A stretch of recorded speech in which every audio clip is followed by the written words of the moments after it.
Call the meeting to order. And we get a roll call.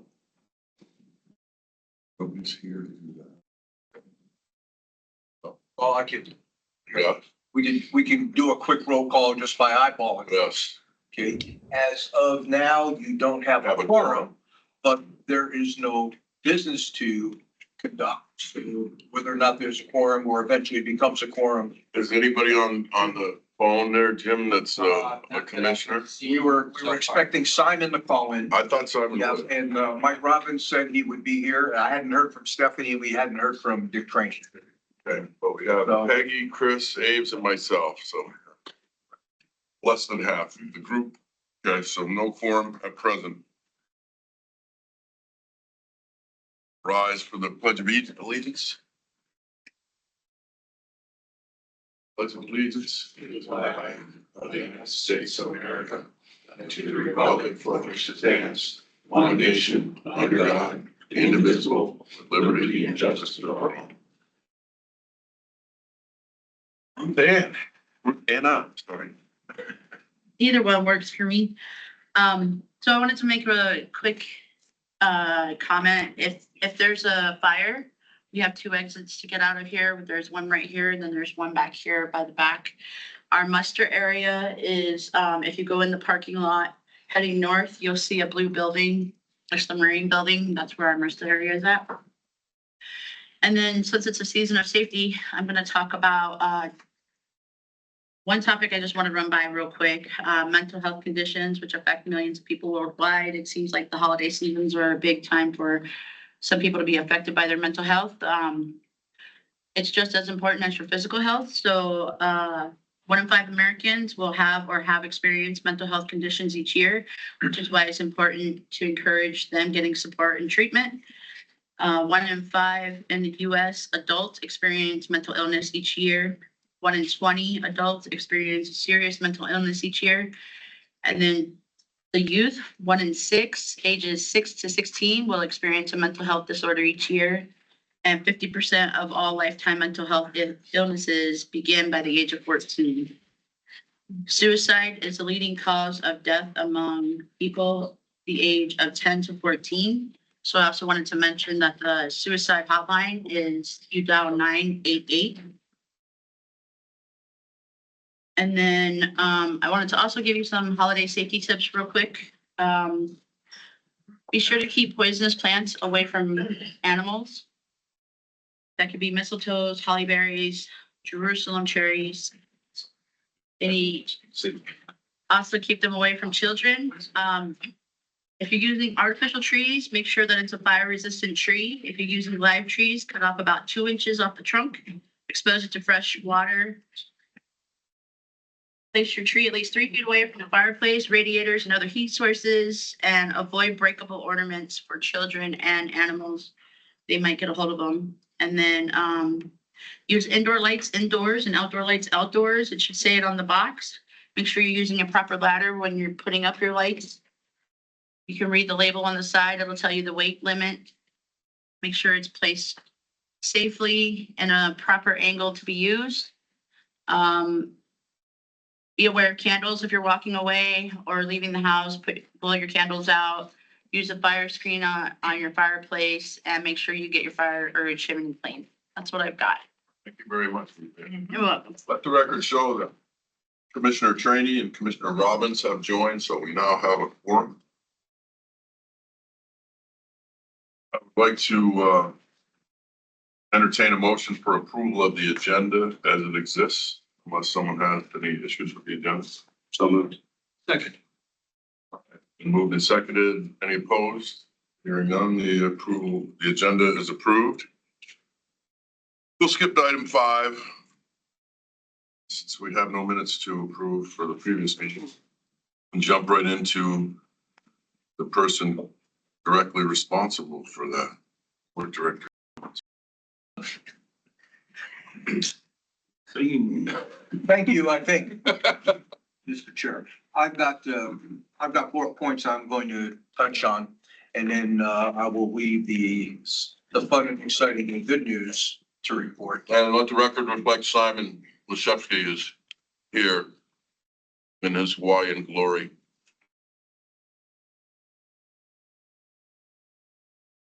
He's muted, so that's He'll good. work on his unmute button. All right, so four things I would like to cover. First one is where are we with the PCT flush and soak? 2 lines have been flushed and soaked and evacuated. The testing of the fuel was done, sent to a lab. We've got the test results back. You need a PhD in petroleum engineering to actually read the damn things. So we've shared them with our friends at Marathon to make sure that we can get a solid read on what the results are. You know, from the layman's point of view, if you kind of look at the columns, there's specifications and then there's what they found. Everything looks good, but I'm not the guy and Bill feels uncomfortable being the guy to declare victory. So let's get somebody who does this for a living to look at him and tell us for sure we've met all the parameters and the lines are good to go. In the meantime, we rolled the dice and flushed and soaked the second set. So they're out there soaking now. The second 2 of the 6, yes, second 2 of 6 are out there soaking now. And we're going to do the same process with that. You should be able to wrap that up by the end of this week. Send the samples to the lab to get those checked. And depending upon how in the Christmas spirit people are or aren't, we could actually do the last 2 lines start of Christmas week and let them soak through the holiday and then do the same process of evacuating them, sampling it and sending it to the lab, which is down in the lower 48, right? San Francisco. Yeah, San Francisco, between Christmas and New Year's. And if those results match everything else, then January, we can ask who will bring the first spring a tanker to the PCT or Anchorage. Is there a requirement that the users review the test results? I don't know. My guess is, they're gonna all put their heads together and do that anyhow. Right. Yeah, I mean, there's absolutely no written rule for what it takes to say you passed. Is there a league on the petroleum user side who's taking, like I say, taking lead to coordinate and communicate with you on this, or you just have to send it to each user? No. Well, we meet weekly. Okay. We meet weekly with all the users to give them a status update on how the testing is going anyway. So my guess is if there's that kind of a need, it'll come up in one of those meetings and we'll figure out how to do it as expediently as possible. I'm sorry. Were you gonna go on that? I wanted to ask a question. No, I'll stop so you can ask your question. I'm a layman, so forgive me if it's a dumb question because I don't have much to Well, do with. Wayman's answering, so this should be fun. Okay, yeah. So you said that there are no standards with No. which to judge There the. are standards, Oh, okay. but I don't feel comfortable enough to just look at numbers and figure out whether greater than or less than makes them pass. So, Okay, but there's no procedure for us approving this or whatever. Is that what you said? I wasn't sure what I just. didn't once understand. once we get an assessment of what those, of what the test results say Okay. from the community that knows how to read them better than we do, Sure, the expert. then, then we'll, then we'll either, declare victory. The lines will be available Okay. eventually because you can't make them available just because they passed. Remember, there's this manifold that we use to soak, to flush them all. That has all the hoses disconnected right now. And once we're done with this whole thing, we'll take the manifold off, reconnect the hoses, and then the facility's gonna be, will be available. So. May I ask a follow-up? Yeah. So, because I don't like I assume it's like building anything else. You build a house, they inspect it, and they say, okay, here's your certificate of occupancy. You can move in, right? Because you passed all of your tests. So is there like a government body or somebody who blesses this and says, okay, you've met your standards? No. Or that's a self-internal kind of, okay, that's what I thought you said. And that's why we're Getting the experts. using their involvement. Sure. Okay. They know better than we do. I've never flushed and soaked the petroleum line before. I've never even heard of it, so I'm glad that I think Ames had a question. Do the test reports come to a conclusion? No, they simply give you the test results. That's at the heart of the matter here. They simply, yeah, and we know what the standards are by API for the types of fuel that are in those lines. So we're following the rules, right? But making sure that we get validation that we've done it all correctly from the community that uses it. So can you compare the columns and say, Yes, this is 100 yes, you can. and but this it- is yeah. greater than or less than? Well, Ames, it does not come back with a little up arrow if it's good, down arrow if it's not, or colored, or color coding or anything. I understand that, but Hey, Steve, do you want me to jump in and clarify some things? It's Lev. It's up to the chair, not me. His hand is up. We'll wait till the question has been resolved. I saw you, Lev. Just, yeah, are you good, Ames? yeah, I'll listen to the explanation. I look forward to it. Lev Yablonsky has his hand up. Go ahead, Lev. Okay, so I think this will help just clarify things. So the fuel has a certain properties and characteristics when it goes into the lines. And though that data was collected beforehand, and then you're pulling data on that fuel after it sat in there. And what you're trying to identify is that fuel impacted by anything in the lines while it's sitting in those lines? So that's to answer kind of the discussion that's going on. So you're not just comparing it to the specification, because you can have various variability in the fuel and still be on spec. The question is, did sitting in those lines connected to the PCT impact the fuel? And that could be an issue or not. So hopefully that clarifies some of the discussion. Thank you for the time, Chair. For the record, Lev Yablonsky represents Petrostar. He's an expert. That's good. I just didn't know. I'm sorry. No, that's Thank you, Lev. And Chris Mankulich? So doing the line soak and getting the results, like does that indemnify us later if there's contaminated fuel? That's right. So, Yeah. So and that's where we're at after this is anything that they put in the lines if it's not our. once the facility meets the requirements, then it's just like using POL1 and POL2 now. Right. Yeah. And every load of fuel is gonna get samples taken on the ship and then samples taken from the tank. This is jet fuel, right? This is Samples taken important in that the this is, airport, yeah, samples taken it's before it gotta be goes on the spec airplane. at all times. So they test every, All, Oh, wow. anytime it moves, it gets tested, Wow. it gets counted. Yeah. okay, Yeah. that's pretty intense. Well, nobody wants to be the guy that sold the fuel. Yeah, for sure. Like, you know, water getting in the line or something, right? And then all of a sudden the plane crashes or something. Okay. Okay. And before we move on, any other discussion from Commissioner Simon? Anything? Thank you. No, nothing Okay. Yeah, something wait now. That was all the ocean sound, Simon, or? Yeah. Yeah. He's really on the beach. Taking it back. Awful. Please stay muted, son. Thank you. Go ahead, Steve. It's 33 degrees here. We can't stand here now. Right. Okay.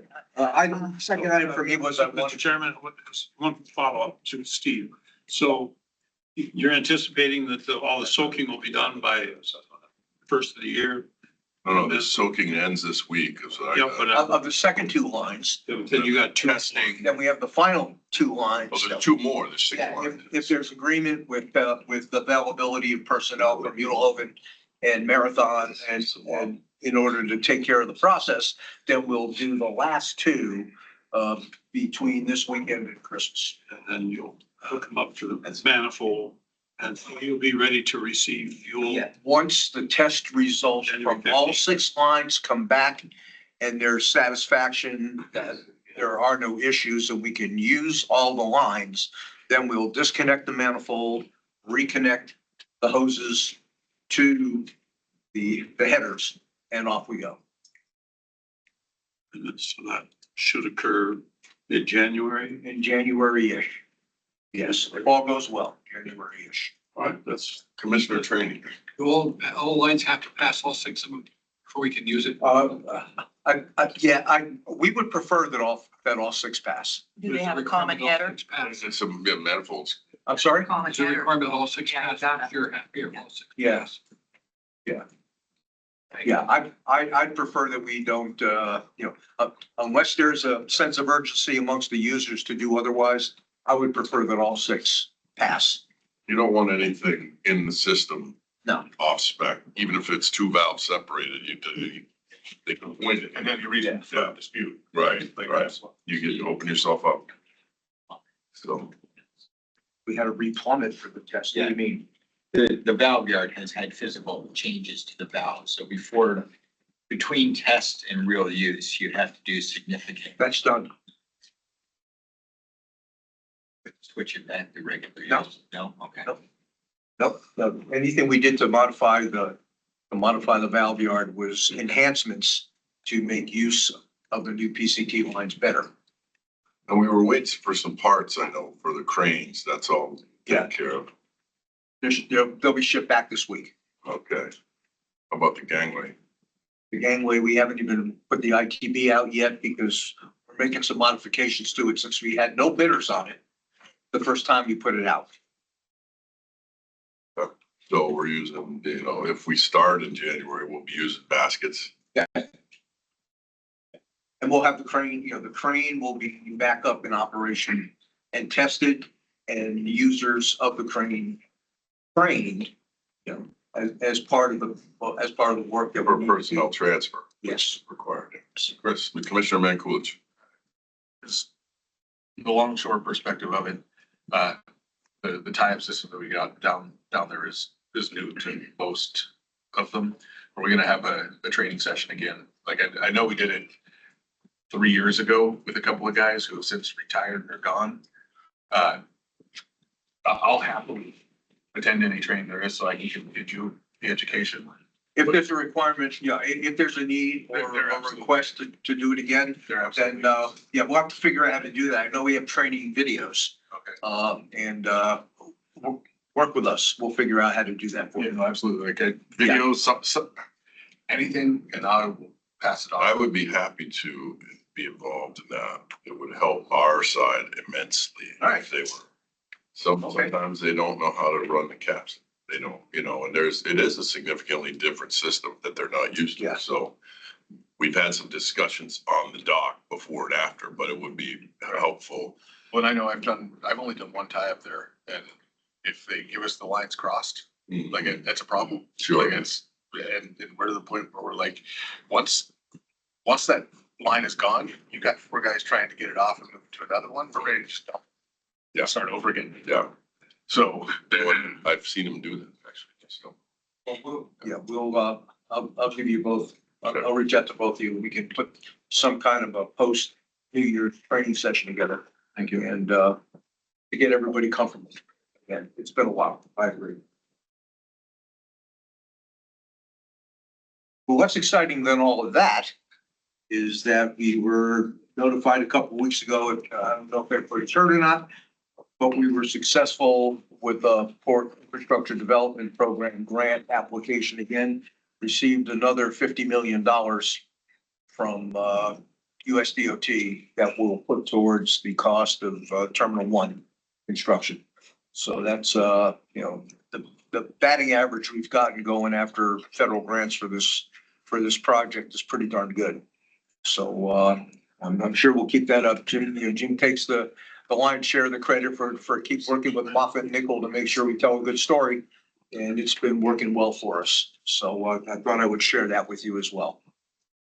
On a less exciting note, I think at our last meeting, you all met Pat Sinnott, who we hired as our port engineering technician. Pat was a retired state employee. Comes to find out that when you're a state employee and PERS is your retirement system, there are some issues when you go back to work and PERS becomes your retirement system again. So he's sort of in a limbo mode now. We don't know, he's had to resign. And we don't know if he's gonna be able to sort that out to come back. So, we're gonna give this process, it's been about 3 weeks now that we've been doing this, Bill. I did. I just actually spoke with Pat, late this morning. We're having lunch next week. Yeah, so we're gonna try and get a sense of whether or not, there's a light at the end of the tunnel for this, because I'd really like to have him back. So I've been holding off on re-announcing the position vacancy until we sort this out. Otherwise, we're gonna have to go out and, put out a position vacancy announcement, and hire again. Again, So that was a little bit of a little bit of disappointing news that we're trying to manage. And then item last for me is, and I may have to step out around 2:00. We're not done by 2 p.m. Because I don't know if you guys found out or not, but I got elected to the board of directors for the American Association of Port Authorities. And, Congratulations. we have a board meeting this afternoon that I don't want to be, it's the first one, so I don't want to be late. no, for you don't it. want to miss that. Yeah, I don't want to be late for it. It's not like elect your president or something, then you'll be in real trouble. If you're not Yeah, there, well, If you're not No, there. no, it's a big enough deal. Nobody from Alaska's ever been on this That's boat awesome. before. mm, So that's kind of, that's kind of neat. And I appreciate the fact that they're doing, since the management has changed AAPA, they've looked at the smaller ports. The ports that have regional significance but aren't LA, Long Beach, New York, New Jersey, and the big guns. And they see the value in having, that kind of voice as well as they do the big port voices. So that was kind of nice. Unexpected, but happy to do it. It's a 2-year gig, 2 more if they don't if they don't laugh out the door after the first 2. So we'll see how this goes. Name again of the National Port. American Association of Port Authorities, AAPA. And that's about as much as I think you can probably stand and hear from me. We'll turn it over to the champions who really run the show and let them fill you in. I will, just beg Cheryl's apologies. She's not here today, but you got her financial report in advance. If we really want to entertain ourselves, ask me to answer any of your financial questions. maybe we'll get Kathleen to come up and talk Yeah, that might work way better. about it. So you're finished then, Steve? I am done. Yeah. Staff reports, operations and maintenance, Ronnie. Pretty busy. PCT catwalk lights, requested lights that need to be adjusted, have been adjusted. Want to thank UConn for doing that for us. Winter operations in full-fledged. More sanding instead of snow removal right now. But we got a new port maintenance journeyman just started last week. So we appreciate that. The mayor will be coming down on the 18th for recognition for the port maintenance staff for their excellence as far as their jobs they've been doing for 2024.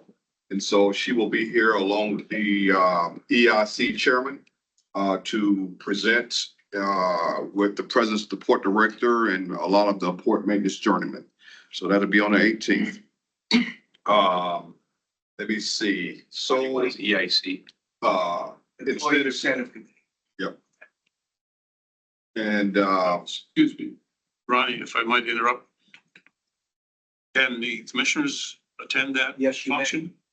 yes, it'll be at 1:30 in this room. It'll last about 25, 30 minutes in this room on the 18th. On the 18th? Yes. Wednesday. What is that?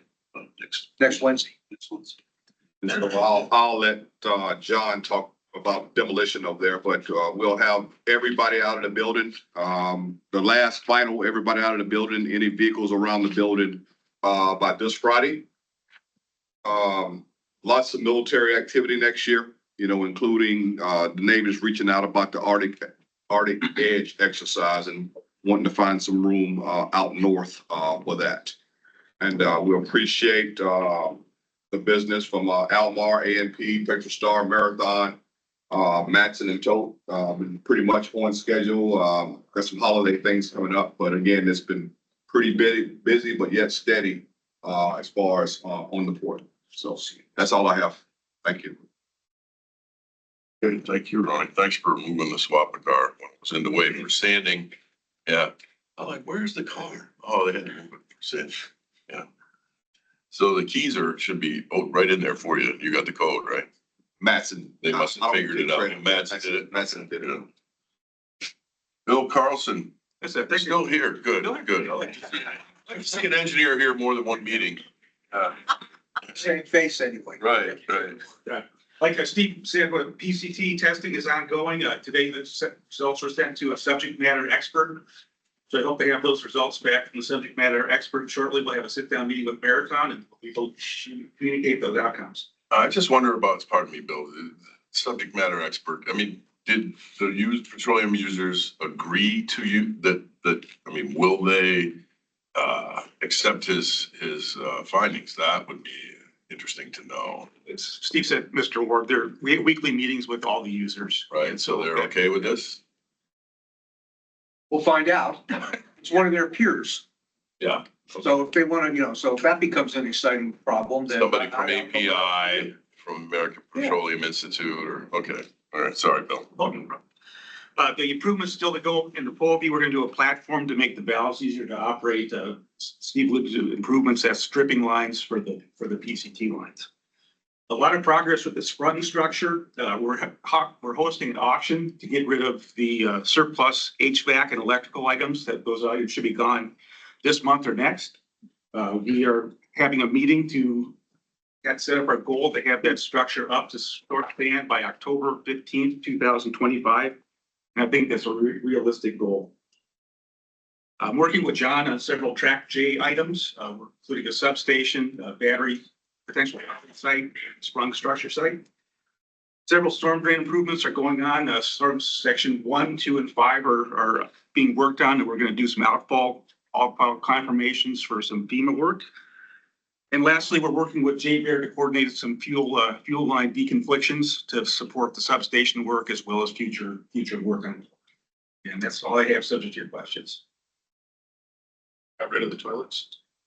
We have plenty of toilets. They're for sale, so we're keeping some stuff, but Mr. Mankiewicz, we're keeping street lights, we're keeping anchor bolts. I know that the operations folks gone through the surplus material and picked out things that could be beneficial use to the port, but we're probably going to auction 80 to 85% of the materials off and financial benefit.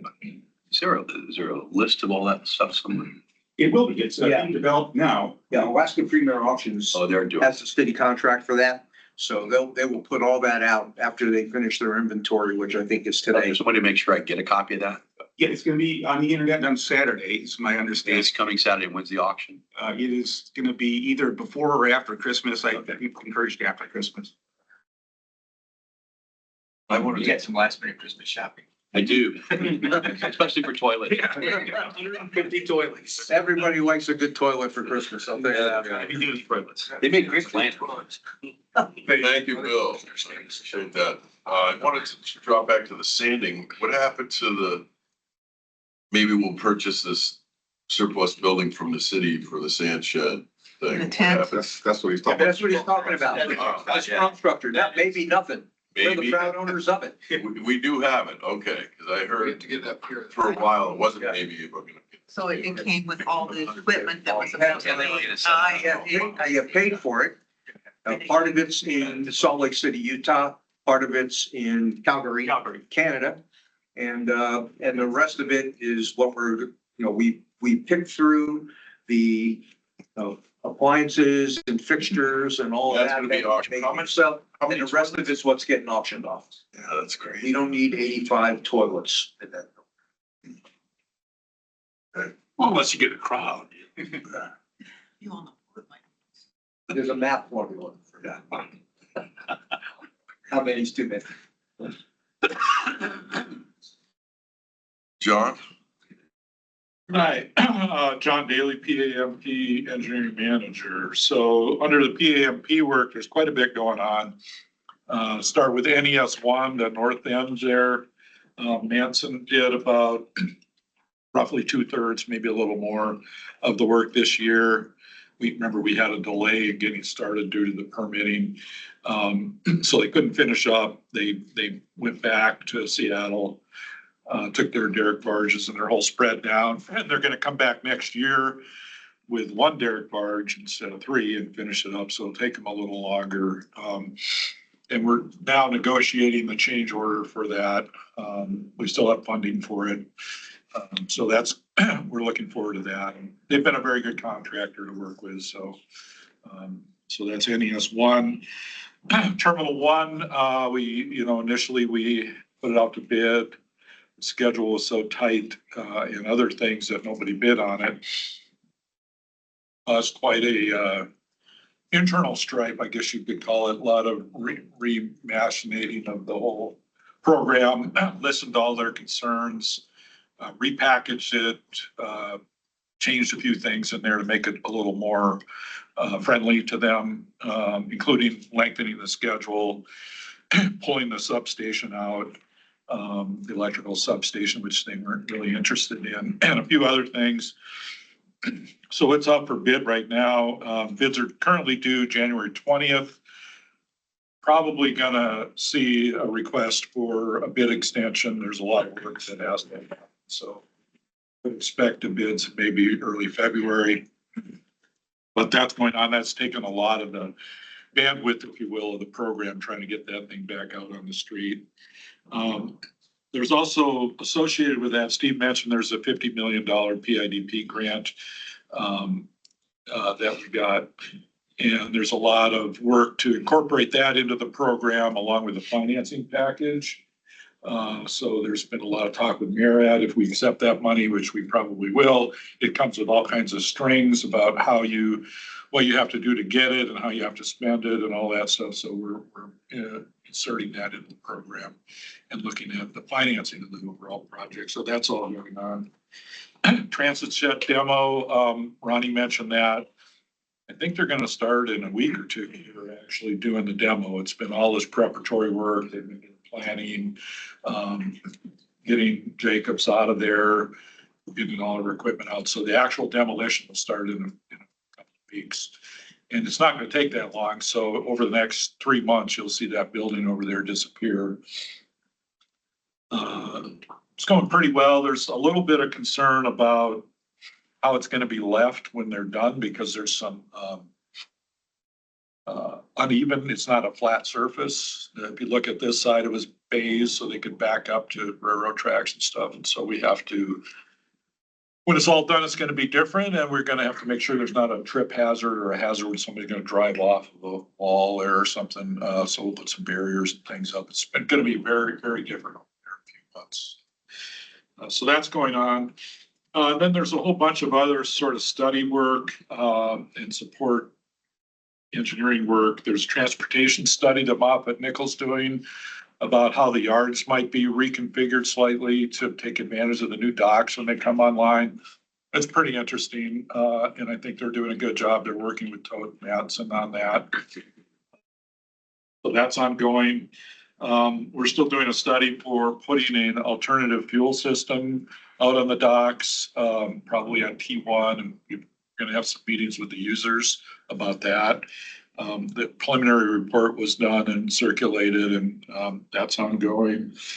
We're probably gonna start preliminary design of T2 just to get something on paper. That's the second terminal.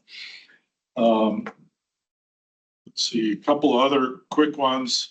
We did a tsunami study that's nearly done. It's kind of interesting. It does show the potential for some sort of minor flooding over a large area of the port in certain conditions. It's not much more than a meter and a half or so, but it's possible. And then we've looked at what does that mean? What are the risks of that? Yeah, they've got some good graphics in there. It's kind of interesting. The biggest risks are floating debris. So if they get, say, 4 or 5 feet of water and a container starts floating around and it runs into something, that's probably the biggest risk. Log or flooding things, just the flooding electrical equipment, flooding the ground floor of certain buildings, flooding automobiles. So that's an interesting study, and when it gets done, maybe it might be something you guys might want to see. They have a kind of a cool graphic that shows the water coming into the port and stuff, into movies.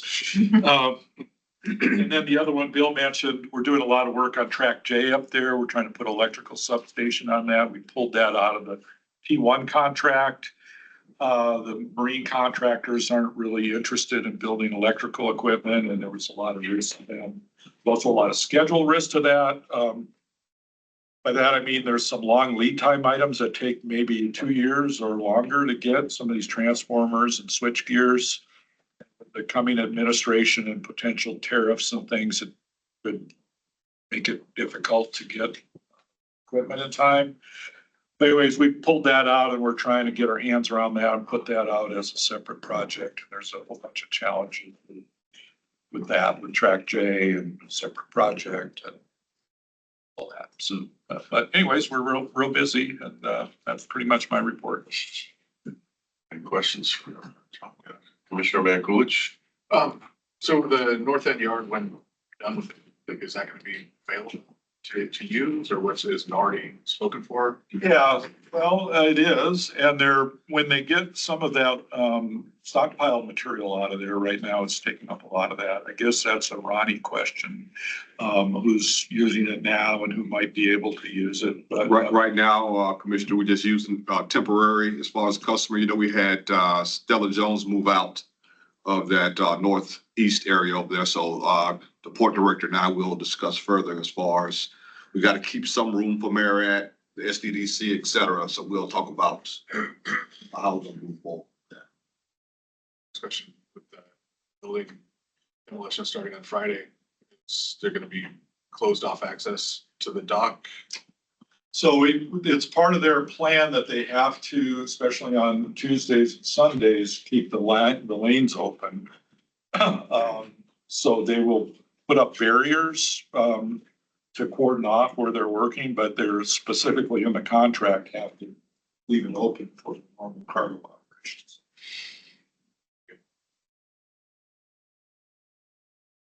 Those sheet pile up there in the north extension.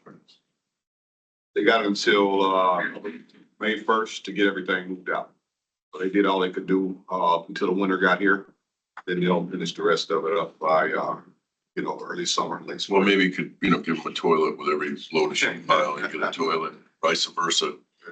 Hey, Incentive toilets. Never thought. Dibble Creek Rock. Dibble Rock Creek. Oh, out of Anchor Point. Interesting. Okay. All right, I guess Cheryl is not here. As you said, Steve, you're gonna do this, Steve? No, I'm not. No, you don't want that. No. But what I can tell you is, we're at 80, as of the dates that this was done, we're 85-ish% through the year. And we're above the curve with respect to revenues being generated and below the curve with respect to expenses. No, looks I good. think the only category where we've tapped out the expenses and anything more that we spend is gonna be, it's gonna be in the red is travel. And there's no more unpaid for planned for the rest of the year.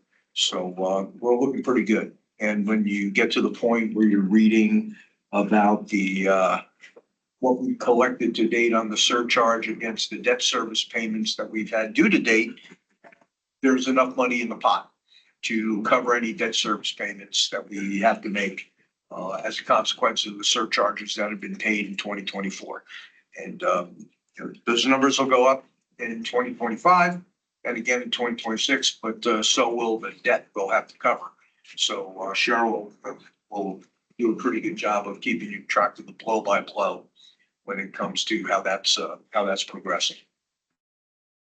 Well, which is good. The legal expenses are down Yeah, legal expense and half of what it's supposed to well, and not what they're supposed to be. be, what it was budgeted. Yeah, that it was budgeted for, and we'll probably clean that out to move it into some other categories before the end of the year, because we're, for the most part, most of those legal expenses were tied to the lawsuit and Safe Arth, and all of the work that had to be done for that's in the rearview mirror. So, and we don't anticipate any major expenses from outside counsel for PAMP.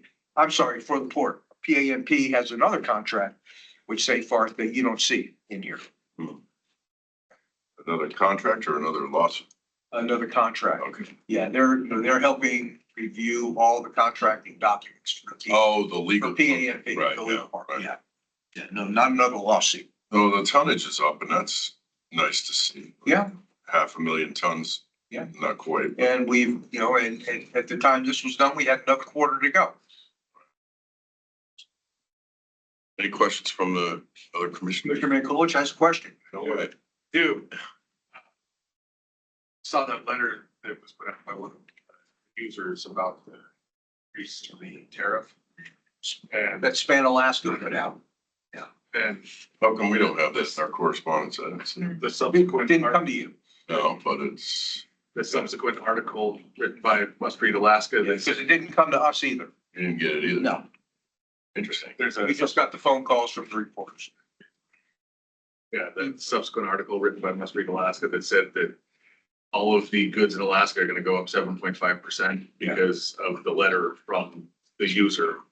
And then the bashing that the assembly took, like, and I'm conservative, right? Like but it was unfair and there's been no.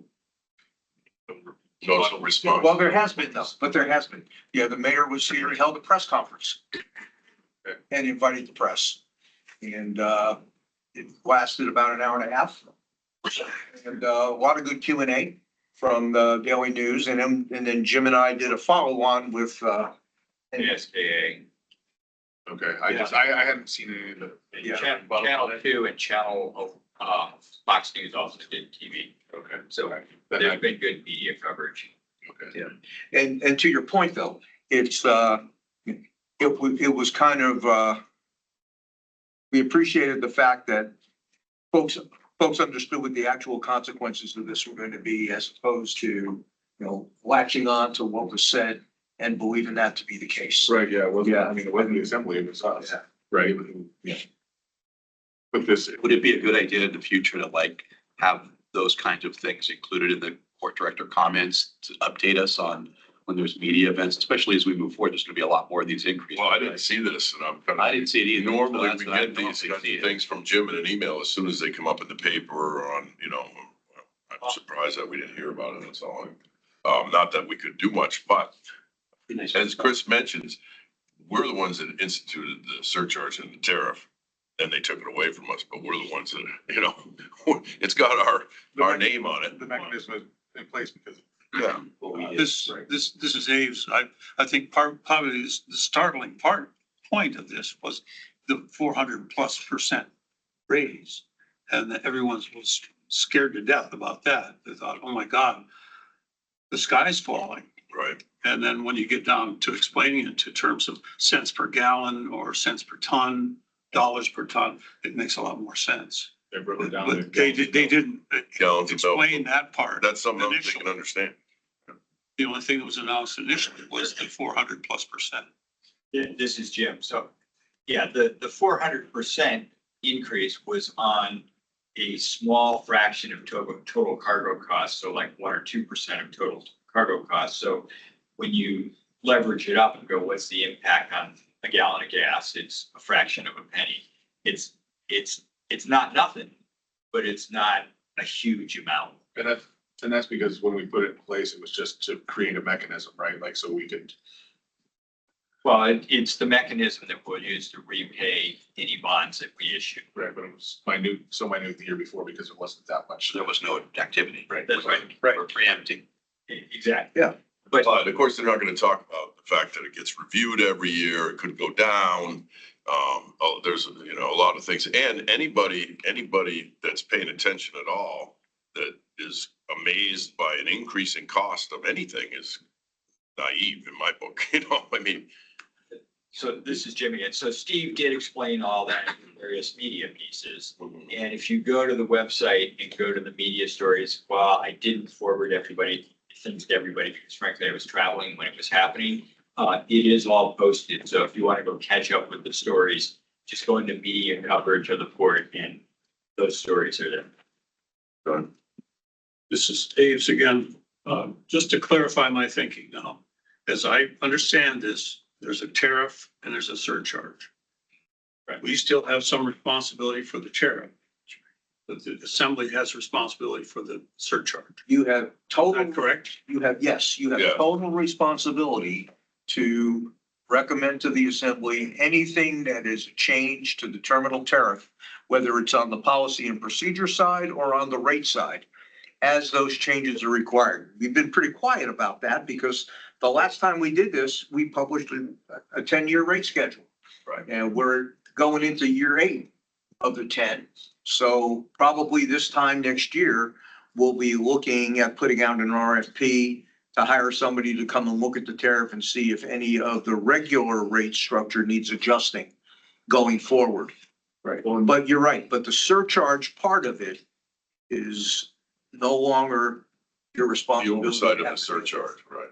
We instituted, so like I say, we have some ownership of that. And we haven't been dormant. We've created a terminal manual, which is also part of the tariff now and gets updated, so. We want to go to Jim at this point then, I would, on programs, policy and security. Okay, so this is Jim. I'll start with grants. Steve already mentioned the fact that we were awarded $50 million in the Port Infrastructure Development Program grant. We're in the process of accepting that. We also received a $1.9 million EPA Clean Ports Program grant that is a zero match grant for basically planning some of our decarbonization / electrification strategies moving forward. We're in the process of accepting that.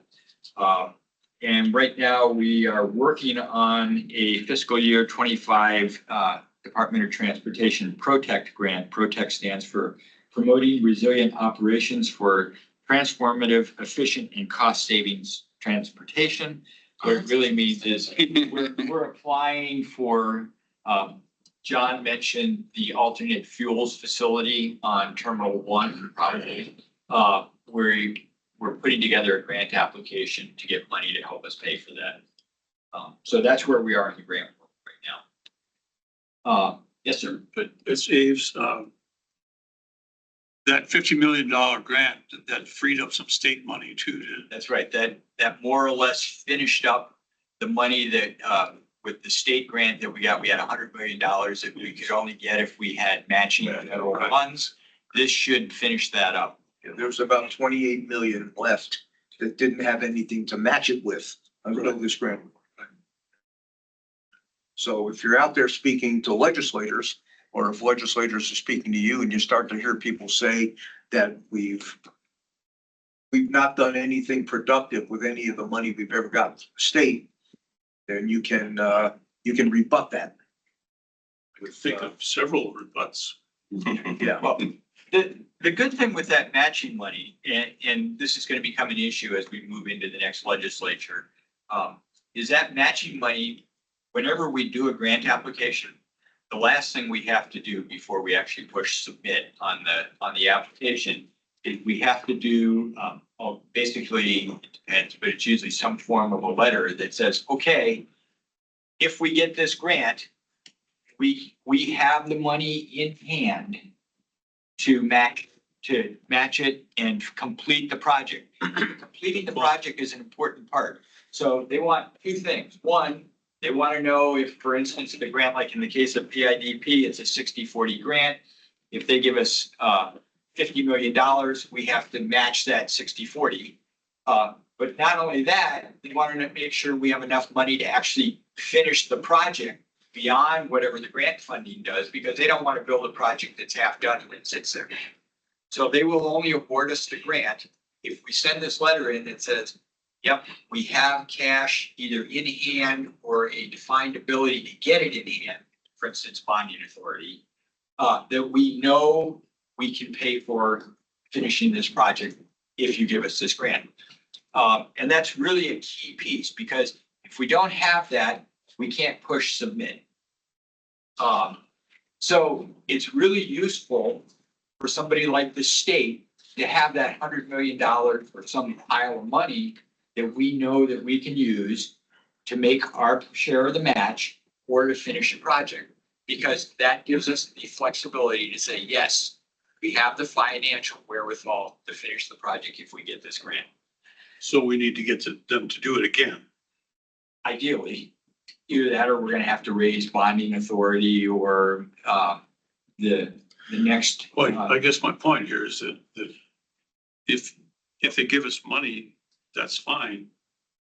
But if they'll give us that additional authority, matching authority, even if we don't get the money, get the matching authority, that would be helpful. So it also. But it wouldn't cost them anything to do that now. Exactly. The other piece it does is it does more than just give us sort of the flexibility to apply for grants. It actually improves our grant argument. If we can go to the grant agency and as we're writing our narrative, we can say, and this project is so good that the state of Alaska has said it's going to contribute this much money. That gives our project extra credibility. Somebody else has given it the sniff test and said it's a good project. It supports our grant application. Well, just another talking point. No, so having the legislature or Juneau stand up and say, yes, there's $100 million sitting here that will match federal grants for, is a really useful thing and very helpful for us in our federal grant raising. Okay. Cybersecurity, always a hot topic. We have gotten our cybersecurity plan back from the Coast Guard. They have a couple of minor tweaks that we are making, and then we are going to wrap that into our updated facility security plan that is due at the end of this month, so that our cyber plan is basically very close to being complete, and we'll have a new facility security plan submitted to the Coast Guard. They've got our draft right now. We'll, depending on when they get back to us with comments on the draft, we should have that done by the end of the month. We're also in the process of finalizing an agreement with CISA, the cybersecurity and infrastructure security. And basically what we're doing is we have a contract with them. If we ever get a cyber attack, they will be able to, without having to go through any deals, they will be able to come in and help support our recovery right away. They're also going to be helping us with some testing. So they'll come in and actually probe our system and look for weaknesses, and then in a quiet manner, let us know what the weaknesses are so that we can fix them. Access control system, as you know, we've been working on updating our access control on the radio communication system port-wide. We were working with the municipal IT department to do that. The project was more than a year behind schedule. We fired them in early August, took the project over. We had a timeline that we were hoping to have the new system up at the end of this month.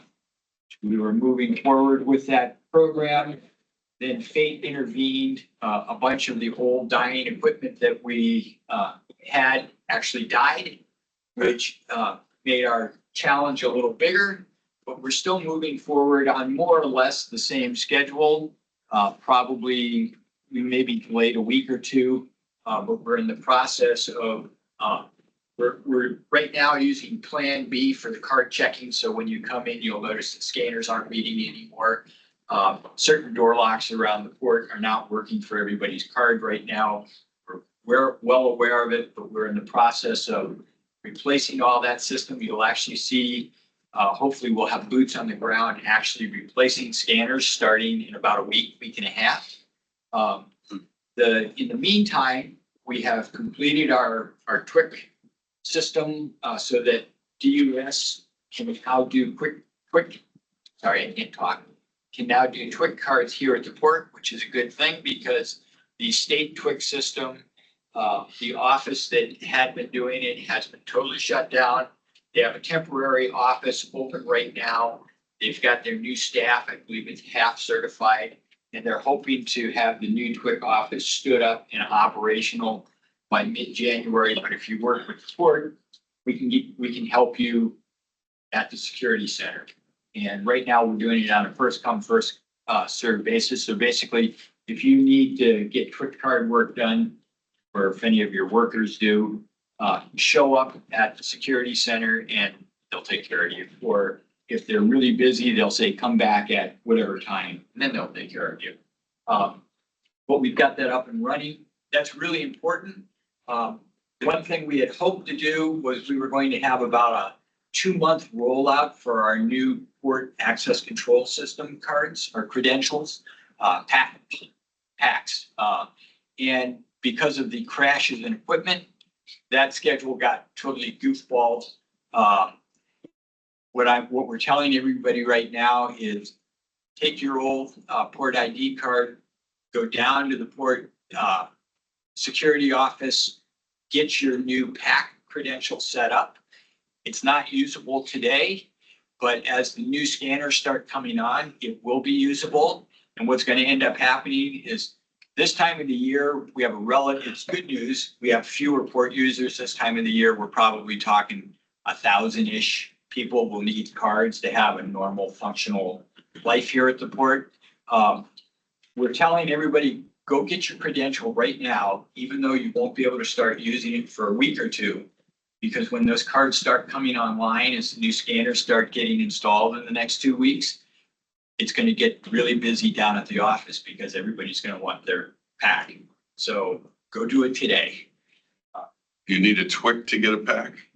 You only need a TWIC if you need a TWIC. Your TWIC will work as your card.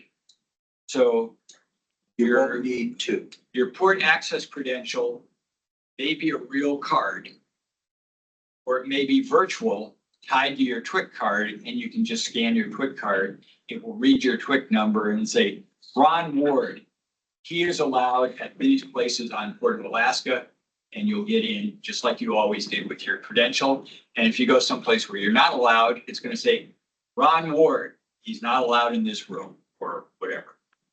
Thank God. Interesting. So if I have, the Prox card no longer useful because the readers are down. Well, these are still useful, depending on which readers. We're still scanning it when you come in. The difference is you can't scan it at the switch. You They're hand not it to scanning it at the gate. They're out of order, says right on them. in the card. Oh, in on the card inside. scanners. When you hand the officer, this card, he or she is scanning it on a scanner in the gatehouse. It's the remote scanners that are offline right now. So as commissioners, irrespective of, being pilot or a longshoreman, will our cards allow us access to the building, or are we going to continue to have duct tape on the doors? The duct tape on the doors will be fixed in about a week and a half. Okay, and we'll have access to certain areas, and this would, So what it's gonna come down to is somebody like, say, Commissioner Trainee or Commissioner Robbins, who do not have TWIC, they will get a PAC card. And they will use this card to get into the port and to get into whatever facilities they have permission to get into with their old card. mhm. Somebody like you or Chris who have TWIC, we're not gonna give you this. We're just gonna let you use your TWIC card. You'll scan that and you'll be able to get into anything that you can get into now. Or you can get into before the system. Yes, Chris. So I was the first one to go through that wasn't, You were the Actually, crash test dummy, I went through, took 22 minutes to renew. and it's down to about 10 minutes now. Well, and they're like, hey, if you would have done this, it would have faster. That's fine. And then, so I'm waiting on my new TWIC card. I haven't reset my PIN yet, but along from there, going down there and it's taken 5-10 minutes to reset your PIN. Your card is done. It's good. Thank you. It's a pretty slick system, and We've now done enough of them that they're getting to be pretty smooth on it. You know, it's like with anything, a new process, new computers, you know, there was a learning curve to it. And we're getting that learning curve figured out. And, you know, while 22 minutes was still quite a bit faster than driving to an office in Midtown, waiting around. Oh, it's never taken me less than an hour. Yeah, Like, we were faster right out the door, but they're getting pretty quick on it. And, you know, where it becomes an issue is, as I said, we have probably 1,000 people who are gonna need to be done here in the next few weeks. So that's where 10 minutes makes a big difference as opposed to 22 minutes. And then, you know, by spring, when all the construction workers are starting to show up, we're probably gonna have, you know, 2,500, maybe 3,000 cards before we're done. So we wanna get this down. no, they're doing a good job. Thank you. So you're able to renew TWIC cards then? Yes, we can renew TWIC cards. We can provide full TWIC service for anybody at the port. If you're a non-port card holder, I'm sorry, we can't help. We just don't have the capacity. Right. Will there be a fee for the TWIC cards? It's all the regular fee. It's the same TWIC fee. We're Same- nothing additional because we're doing it. But So you'll have to still pay. The same fees will apply? Yeah. Okay. 25.50. Yeah. Big credit card. But that actually covers, pre-check if you want. Yes, it does. Yeah, which is very handy. Do they do pre-check? What's that? Do they do the pre-check? Well, when you get your Stuff on there. TWIC, when you get your TWIC card, the pre-check is built into it. It's the little number on the lower, I think it's left-hand side of the back of the card. It's addition to. Yeah, no, it's on there. Okay. And if you go to the airport and you show your TWIC card, they know what to read. Fine. Yeah. Because I've done that a couple times. Now, like, what's this? It's your card. Yeah, so where we are right now, some airports, TSA offices will accept the TWIC like any reader, any card. They gave you. Anchorage is still behind in the technology we have. So TSA's ID readers don't read TWIC. They will eventually, but right now the Anchorage ID readers at the TWIC TSA stations only read driver's license. So it's that number you're talking about, that known traveler number is right on the Yeah, TWIC, right? yeah. So that's where you type in when you make your reservation anyway, and you automatically get pre-check. Yeah, on the lower left-hand Yeah. corner, there's a little number and that's it. And, you know, you can give that if you're an Alaska Airlines mileage, just put that into your profile and it happens automatically. Okay, speaking of the US, we did renew the contract. So we've started a new contract. The US was the successful bidder for our security contract. It's a 1-year contract with 4 renewals, so basically 5 years. And that's really good news. Microgrid battery project, we are just so painfully close to having our contract with Chugach so that we can get our battery order done. We've hit one last little purchasing hiccup, but Steve's gonna go down there with a baseball bat and a torch this afternoon, and I think that will be taken care of. And a lawyer. We'll vision to see which one's the most effective. You know, you have to have your The options. tools, you gotta have tools. Port power plan, so we are getting ready to do an RFP for a consultant to help us with various power services, which includes some grant writing, some project management. As Bill mentioned, we have a whole bunch of electric related projects, both PAMP and port power plant related, getting ready to happen. Fortunately, Bill has a really good background in power projects, so you know, we're having a good time. We're in the process of doing a contract to update our port logistic and economic benefits report. So I was hoping to have news for you on that today. By the next meeting, we'll have that in place, I'm sure. And that's really my report. Thanks, Jim. Any questions from commissioners? that we didn't already cover? Right. Old business, none to complete. No correspondence received, apparently. No. New business, Anybody, any commissioners have any new business? We have no formal new business to present to you. But, if you've got something you guys wanna, I guess the only thing I would talk about would be some sort of a ceremony of ribbon cutting, whatever, when the PCT actually, moves a barrel of oil. Kind of nice. you'll never move a barrel of oil. It never, if it does, then we're in deep trouble. Oil. But all the testing will be for now, right? We'll refine. Petroleum Refined products, oil. yes. Petroleum products. But I guess we gotta wait on We that. can talk, yeah, we'll talk more about that. Plenty of time. Anyone from the public have any public comments they'd like to, have heard? Okay, hearing none, we'll go to the board director's closing comments. No, just one. Please help us out. This, being able to do TWIC down here at the port for the port users is for us a very big deal. Cause we've all suffered through, what it took to go downtown and get it done. And the naivete amongst that whole industry that thinks if you can't go here, don't worry about it. There's an office in Sitka you can go to. Yeah, and not understanding what the consequences of this office not being open, where the largest population source is and where most of the demand in the state is gonna be. But we could really use your help in making sure that it's available for the people who are principal users of the port. We want to keep it to that community and not a whole bunch of strap hangers coming in and taking advantage of the fact that the office downtown is closed.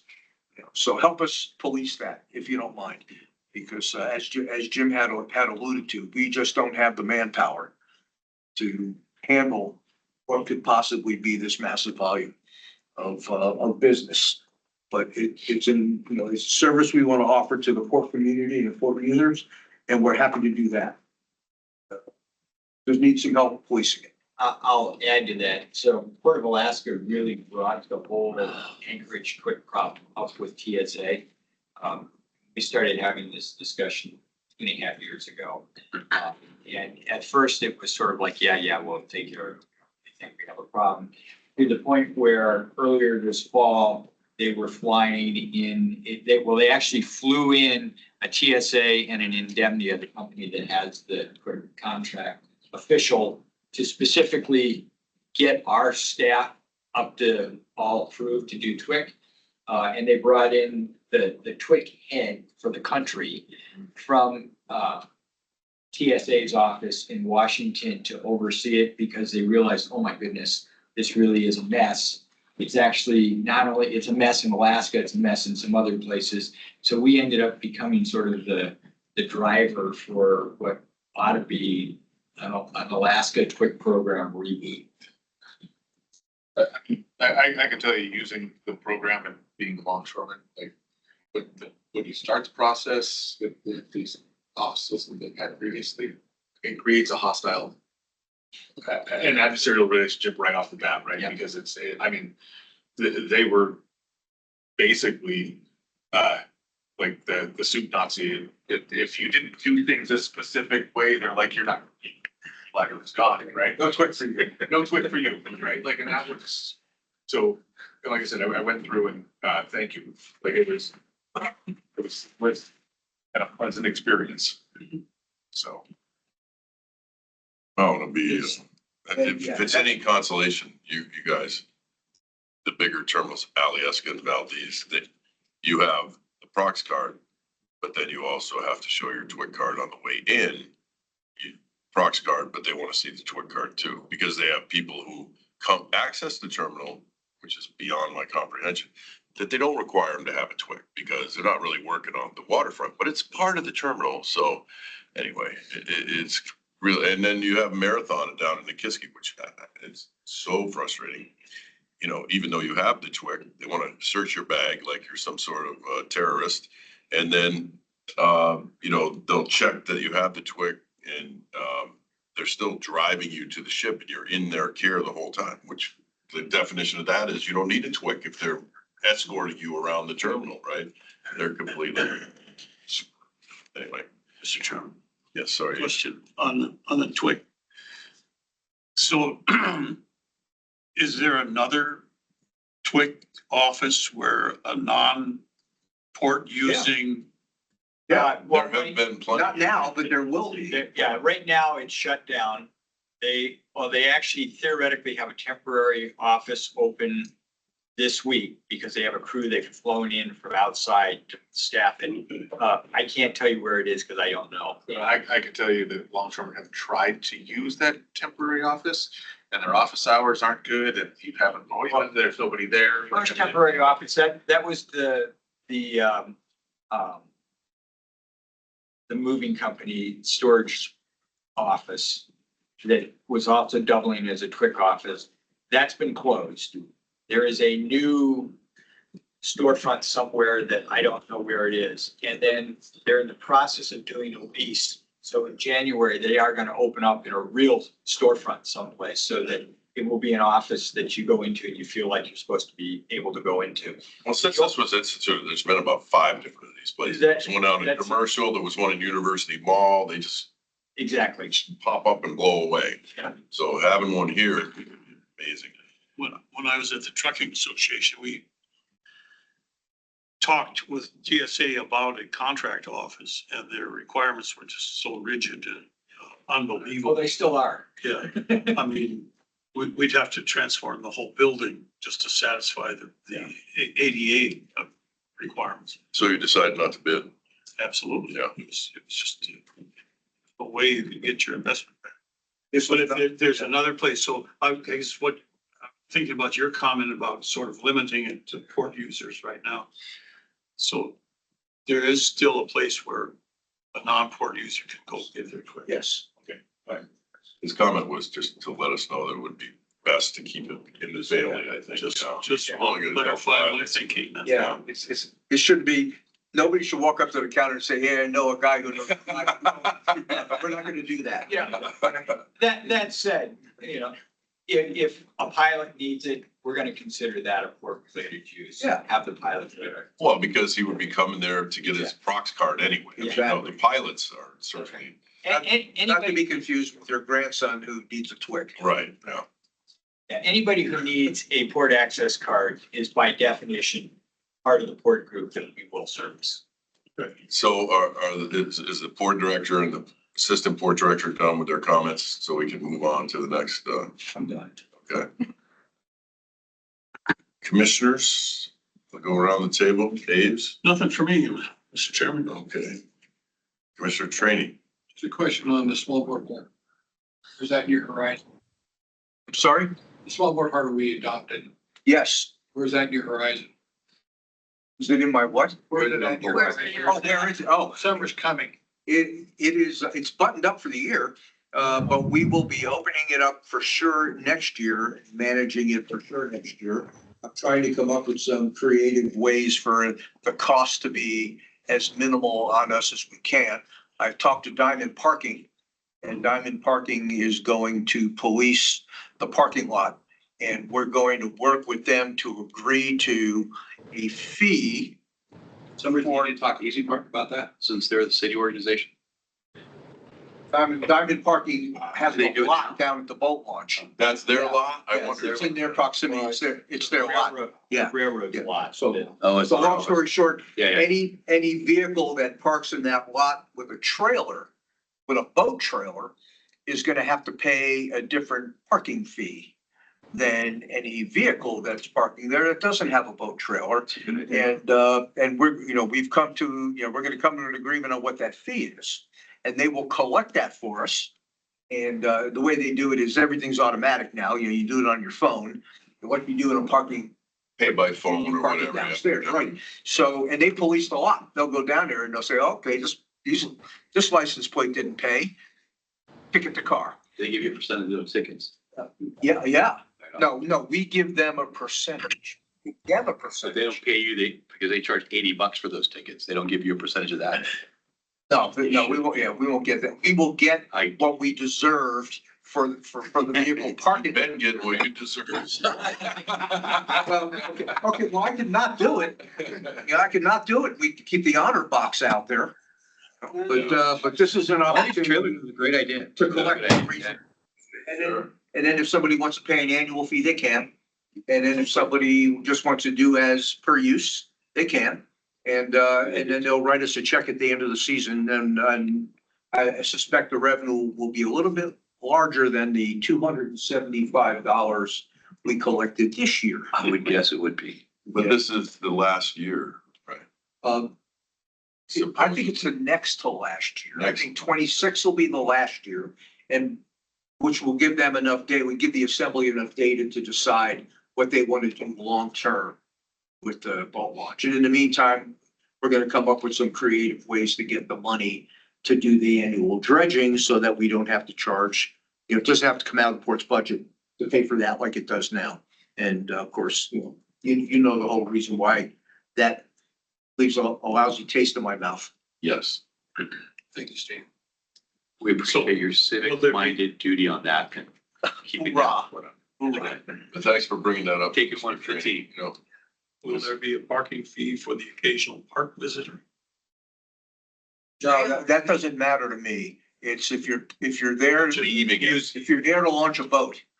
Yeah, right. but. Fair enough. Yeah, that's the part that matters to me. Everybody that parks down there that is walking in the, that park area, Yes. you can just park. Yeah, you don't even have to go in the parking lot if it's and that's not a bad, See, that's not a bad thing. Asking if that was changing. Yeah, no, It's not. that's not changing. No. Fair enough. maybe not. Peggy, any comments? No. Commissioner, Robbins, Nope. I don't think so. Commissioner Ray Coolidge. I just look forward to doing some training for the tie-ups, equipment down there. Appreciate it. Yeah, let's get that coordinated when it's about 10 Make sure below, I don't forget that. nice and cold. Yeah. Simon, would you like to, I see you're unmuted. Good for you, and I can't even hear anything. Well, good. Apologies for logging in late, and just to say that I'm looking forward to having my TWIC card updated when I get back. I had no idea that our illustrious chairman was such a good MC. He emceed our little get together with the mayor in a couple weeks, but he did such a great job. Oh, it's ridiculous. Did we get any feedback? And he on cleans that? up so well. You were so proud of him too. Yeah, and what did we hear from the mayor's Mayor office? really enjoyed it. The Oh, mayor good. thought it was great. She was very Good. grateful. I think it was a really good event. I talked to both the Murkowski and the Sullivan offices, and everybody really felt like it was a good event, and it gave everybody some really good FaceTime. And of course, they thought the building was fantastic, that Steve's, that was been built here, so. It was a good PR event for them.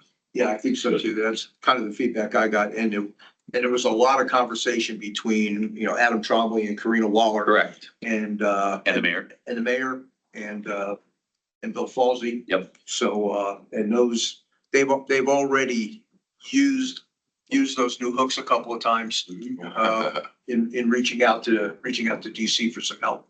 So now that DC has a new, congressional representative, maybe, we could do something else when the PCT comes online, or I don't know, some reason to get him. You're in the PCT, and when you do grand opening. All right. Yeah, make sure Nick Begich gets involved and invited. Okay, let's see. Thank you, Simon. I don't really have anything other than what we talked about. Next meeting. Would be a February meeting. February is rough. See. All right, let's do it the 29th. Perfect. That would work last year. Or wait a minute. Yeah, it would work last year.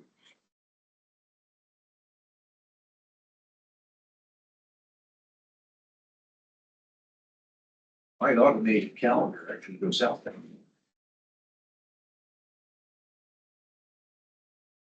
Wednesday, 19th? 19th.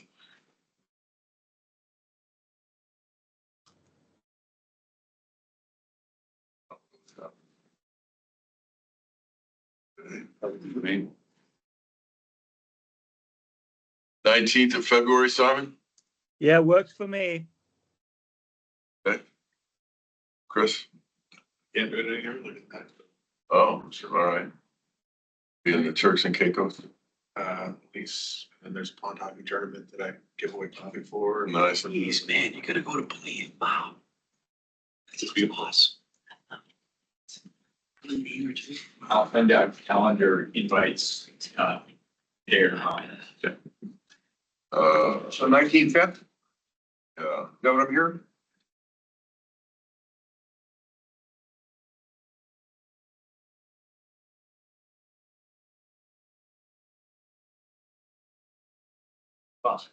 Yeah. I know, right? So they're really 2000? So 1925. It does. Unless anyone has anything else, I would entertain a motion to adjourn. Second. No discussion, hearing no opposition, we are adjourned. Thank you, everyone. Thank you very much. Thank you, Simon. Yeah, send us some